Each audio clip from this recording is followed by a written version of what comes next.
Hello बच्चों, I am doctor Atula from doctor Atula's house of biology. अभी हमने पिछले वीडियो में टेकअप की थी माइटोसिस, तो आज के लेक्चर में हम मियोसिस को टेकअप करते हैं। विद दैट हमारा सेल साइकिल का अदर हाफ कंप्लीट हो जाएगा।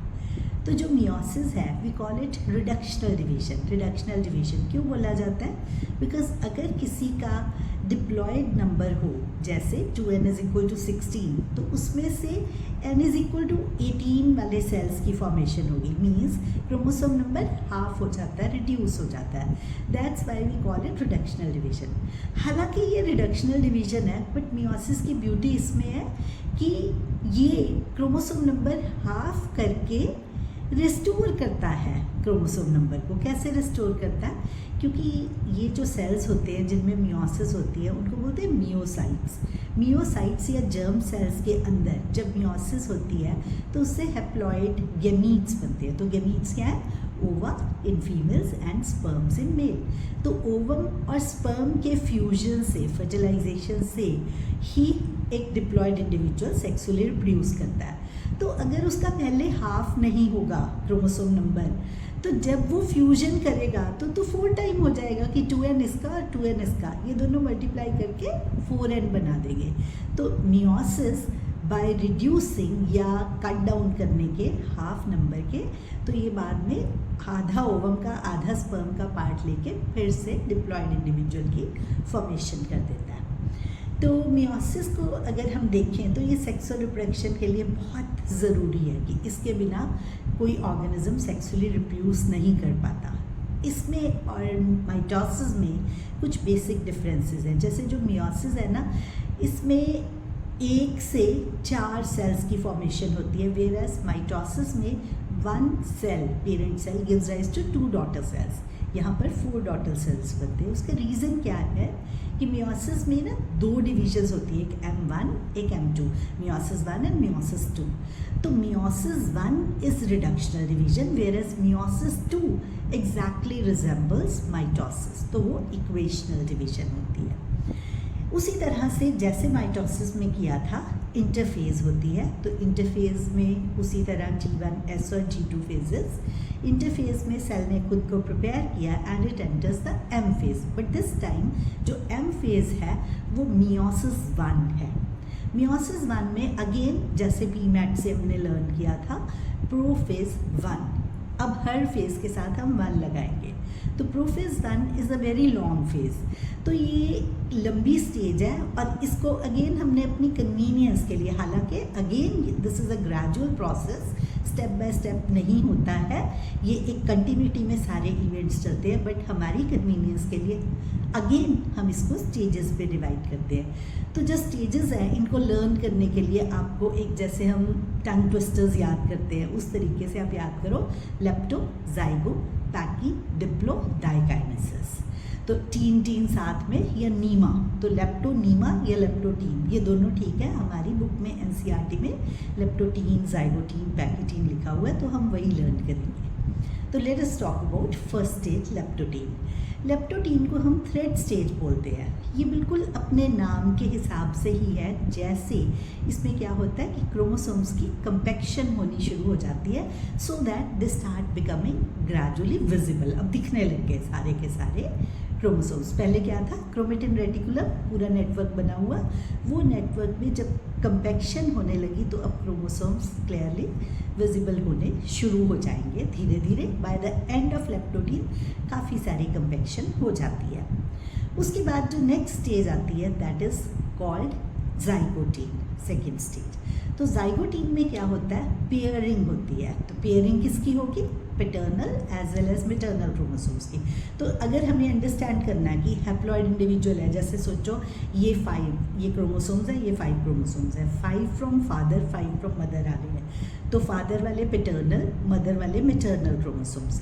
अगर हम देखें तो ये दोनों फिंगर्स सेम है, तो this becomes 1 set of homologous chromosomes. तो होमोलोगस क्रोमोसोम्स क्या है? 1 paternal and 1 maternal constitute 1 homologous pair. तो क्या होता है कि जाइगोटीन में आके वो जो थ्रेड लाइक स्ट्रक्चर्स थे क्रोमोसोम्स वाले, उनकी पेयरिंग हो जाती है। पेयरिंग के प्रोसेस को हम बोलते हैं साइनेप्सिस। इस सिनेप्सिस से बाइवेलेंट्स की फॉर्मेशन होती है। तो बाइवेलेंट्स क्या है? ये जो सिनेप्सिस था ना, उसमें कुछ एरिया में सिनेप्टोनीमल कम्प्लेक्स बनता है, स्पेशलाइज्ड प्रोटीन्स होते हैं जो सिनेप्टोनीमल कम्प्लेक्स बनाते हैं। तो इसको, जो कि दो होमोलोगस पेयर का दोनों part, paternal and maternal chromosome, बीच में सिनेप्टोनीमल कम्प्लेक्स से अटैच्ड है, they are called a bivalent. इसी को हम टेट्राड भी बोल देते हैं, लेकिन ये क्लियरली विजिबल होते हैं अगली स्टेज में। तो अब जो लेप्टोटीन और जाइगोटीन है ना, ये छोटी स्टेजेस है कंपैरेटिवली। पैकीटीन जो है वो थोड़ी लंबी स्टेज है। तो इस पे क्या होता है कि जो बाइवेलेंट्स हैं उनके चारों क्रोमेटिड्स बिल्कुल डिस्टिंक्टली नज़र आते हैं। बाइवेलेंट मीन्स 2 क्रोमोसोम्स थे, तो उसमें आपको याद होगा लास्ट टाइम हमने बात की थी कि क्रोमेटिड्स, एक पार्ट दूसरा पार्ट, ऐसे और ऐसे अगर हम देखें तो ये पार्ट है। तो एक के 2 क्रोमेटिड, दूसरे के 2 क्रोमेटिड, इसीलिए बाइवेलेंट के 4 क्रोमेटिड्स। तो आपको ये अच्छे से दिमाग में रखना है, क्योंकि इससे रिलेटेड कुछ एमसीक्यूज भी फ्रेम होते हैं कि अगर नंबर ऑफ बाइवेलेंट्स किसी में 2 है तो उसमें कितने क्रोमेटिड्स होंगे। तो इससे आप कैसे इन्फर करोगे? एक बाइवेलेंट में 4 क्रोमेटिड्स होते हैं, इसका मतलब जो 2 बाइवेलेंट्स अगर क्वेश्चन में लिखा हुआ है तो उसके 8 क्रोमेटिड्स हो जाएंगे। तो इस तरह से कुछ क्वेश्चंस की फ्रेमिंग होती है। अगर आपको थ्योरी का कंटेक्स्ट अच्छे से आता है तो आप एमसीक्यूज कन्वीनियंटली सॉल्व कर लोगे। तो अब हम बात करते हैं इस टेट्राड की वजह से, कि वो हमने कहा ना कि वो बाइवेलेंट्स डिस्टिंक्टली टेट्राड 4 क्रोमेटिड्स की फॉर्म में नज़र आ रहे हैं। That's why this is called tetrad stage या 4 स्ट्रैंडेड स्टेज। तो पैकीटीन में क्या होता है कि जहाँ सिनेप्टोनीमल कम्प्लेक्स है वहाँ पर रिकम्बिनेशन नोड्यूल्स बनती हैं। वो रिकम्बिनेशन नोड्यूल जो है ना, that is the site for crossing over. अब क्रॉसिंग ओवर क्या होती है? क्रॉसिंग ओवर इज कॉम्बिनेशन, कहाँ जब ओवरलैपिंग कहाँ होगी? Non sister chromatids of homologous chromosomes. Non sister क्या है? जो अपनी सेंट्रोमियर नहीं शेयर कर रहे, उनको नॉन सिस्टर बोला।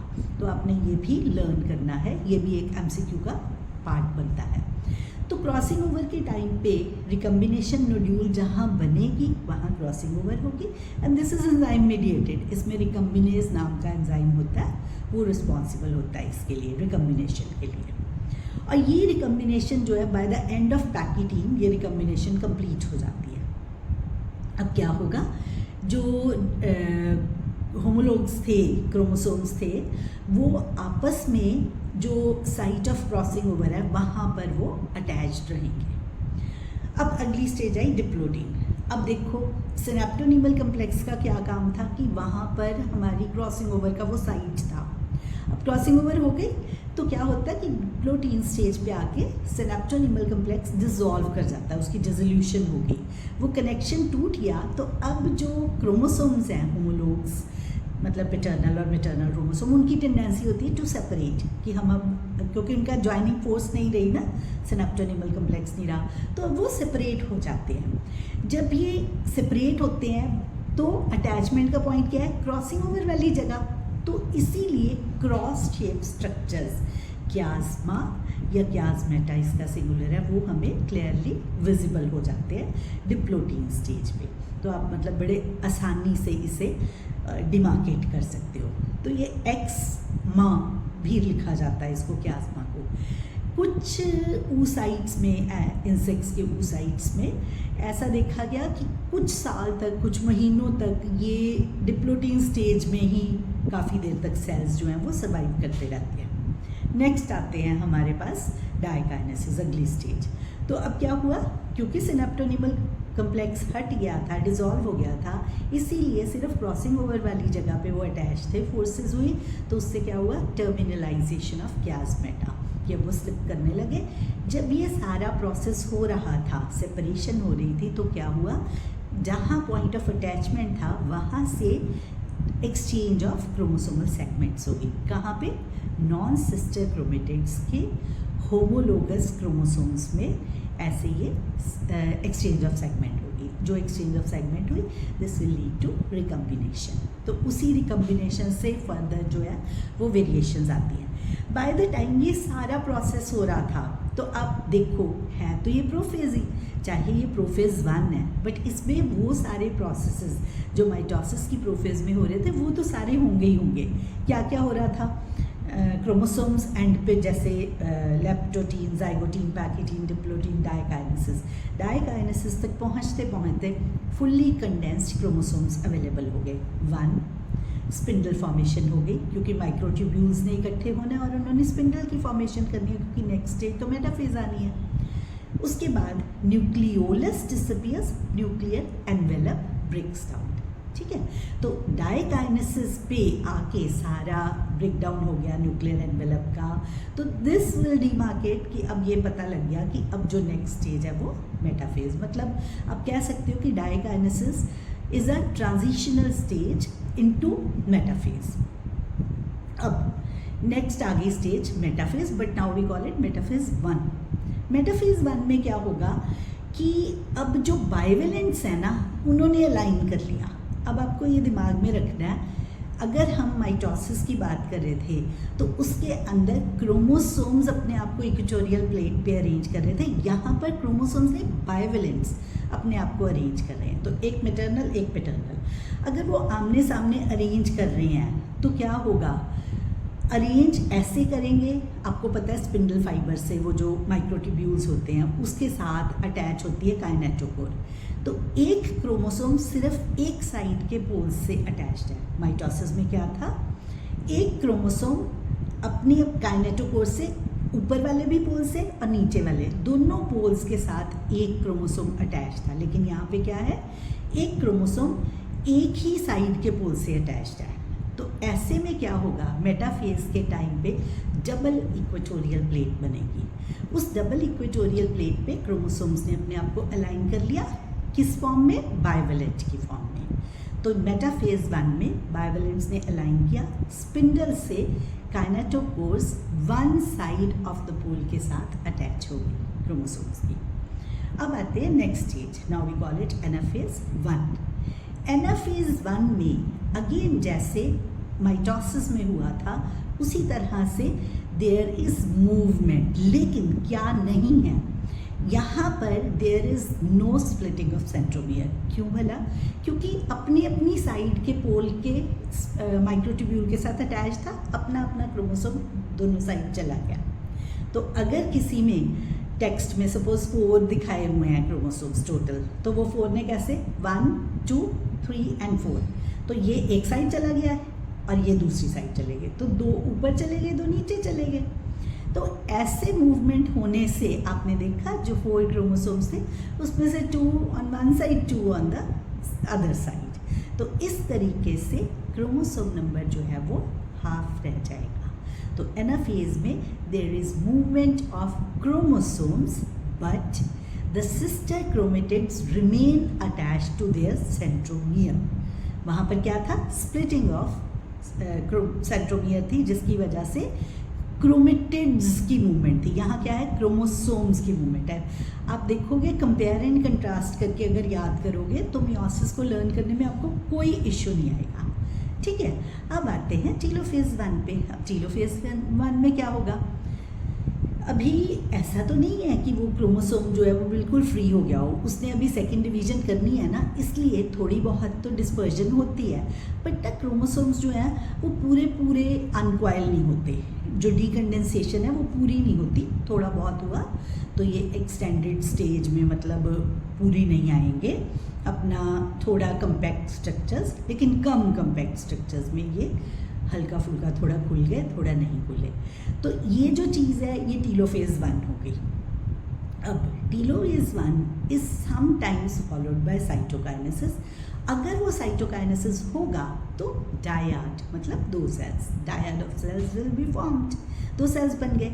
अब इन 2 सेल में अगर वो 4 क्रोमोसोम से स्टार्ट हुआ था तो दोनों सेल्स में 2 एक में और 2 क्रोमोसोम्स दूसरे में होंगे।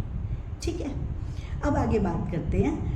अगर साइटोकाइनेसिस हो गया तो डायड ऑफ सेल बना, अदरवाइज समटाइम्स सेल डिसाइड कर लेता है कि अभी डिवाइड नहीं करना साइटोप्लाज्म को, सीधा वो चला जाएगा नेक्स्ट डिवीजन में। तो जब M1 के बाद M2 आती है, इन दोनों के बीच भी एक स्टेज होती है, वी कॉल इट इंटरकाइनेसिस। जो इंटरकाइनेसिस है ना, उसमें क्या है कि वो ना जैसे रेप्लिकेशन होती है ना डीएनए की, ये वो वाला पार्ट नहीं होगा, बाकी का सारा पार्ट करेगा लेकिन डीएनए रेप्लिकेशन नहीं होएगी। तो डीएनए की जब रेप्लिकेशन नहीं हो रही है तो इसका मतलब इसके बाद की जो स्टेज आएगी उसमें जो क्रोमोसोमल मटेरियल है, सॉरी डीएनए का मटेरियल है, वो डबल नहीं हो रहा, बाकी सारा सेम हो रहा है। इसीलिए जो 2 क्रोमोसोम्स थे वो आगे सेल में अगले में जाएंगे, डायड वाले 2 क्रोमोसोम वाला, वो 2 ही क्रोमोसोम्स जाएंगे, वो डबलिंग नहीं होगी उसकी, क्योंकि synthetic phase is absent M1 और M2 के बीच। So what is the difference between interphase of mitosis and interphase जिसको हम इंटरकाइनेसिस बोल रहे हैं, जो M1 और M2 के बीच में आ रही है। यहाँ पर there is no synthesis of DNA. अब नेक्स्ट फेज आती है, अब वो उसे हम मियोसिस 2 बोल रहे हैं। तो उसमें जो प्रोफेज आएगी, अगेन सीक्वेंस वही पी मैट वाली रहेगी। जो प्रोफेज 2 आएगी उसे हम बोलेंगे कि उसमें क्या हुआ, कंपैक्शन। पहले हमने कहा था ना कि हल्का डिस्पर्स हुए हैं, ज़्यादा पूरी डिस्पर्शन नहीं हुई, पूरे के पूरे डीकंडेंस नहीं हुए, फुल इलोंगेटेड फॉर्म में नहीं आए। तो अब क्रोमोसोम्स फिर से कंपैक्ट हो गए। साथ ही साथ अगर न्यूक्लियर मेम्ब्रेन थी तो वो डिसअपियर हो जाएगी, स्पिंडल की फॉर्मेशन हो जाएगी, न्यूक्लियोलस डिसअपियर हो जाएगा। ये बिल्कुल सेम सीक्वेंस चलेगी जैसे माइटोसिस में था। ऑर्गेनेलिस डिसअपियर हो जाएंगे। तो अब ये जो स्पिंडल की फॉर्मेशन हुई, इसमें क्या होगा, M2 को ये अगेन मतलब स्विच कर गया M2 पे। तो M2 में क्या होगा, माइक्रोट्यूब्यूल्स फ्रॉम ऑपोजिट पोल्स। अब स्पिंडल के जो माइक्रोट्यूब्यूल्स ऑपोजिट पोल से एक एक क्रोमोसोम से अटैच हो गए। Suppose this is the chromosome, ये इधर से भी अटैच्ड है, ये नीचे से भी अटैच्ड है। क्योंकि ये दोनों साइड से अटैच्ड है तो single equatorial plate will be formed. तो इसे हम मेटाफेजिक प्लेट बोल देते हैं। उसके बाद जो नेक्स्ट बात करते हैं दैट इज एनाफेज 2। एनाफेज 2 में अगेन श्रिंकेज ऑफ माइक्रोट्यूब्यूल्स की वजह से there is splitting of centromere. Centromere split करी, उसके बाद वो जो क्रोमेटिड्स थी वो अपोजिट पोल्स की तरफ मूव कर गई। तो eight the end of this, इसके बाद फिर से जो पोल्स पे पहुंच गए, पोल्स पे पहुंचने के बाद उसी तरह से nuclear membrane reappears, nucleolus reappears, organelles reappear and spindle is dissolved. तो ये स्ट्रक्चर्स होने के बाद हमारे पास at the end of this stage tetrad of cell will be formed. तो यहाँ पे भी साइटोकाइनेसिस होगा, तो दो में डिवाइड करके पहले M1 के बाद 1 से 2 सेल्स की फॉर्मेशन, M2 के बाद इस ऊपर वाले सेल से भी 2 सेल्स, नीचे वाले सेल से भी 2 सेल्स। तो अल्टीमेटली 1 से 4 सेल्स की फॉर्मेशन हो जाती है। तो इसके साथ हमारी जो है मियोसिस कंप्लीट हो जाती है।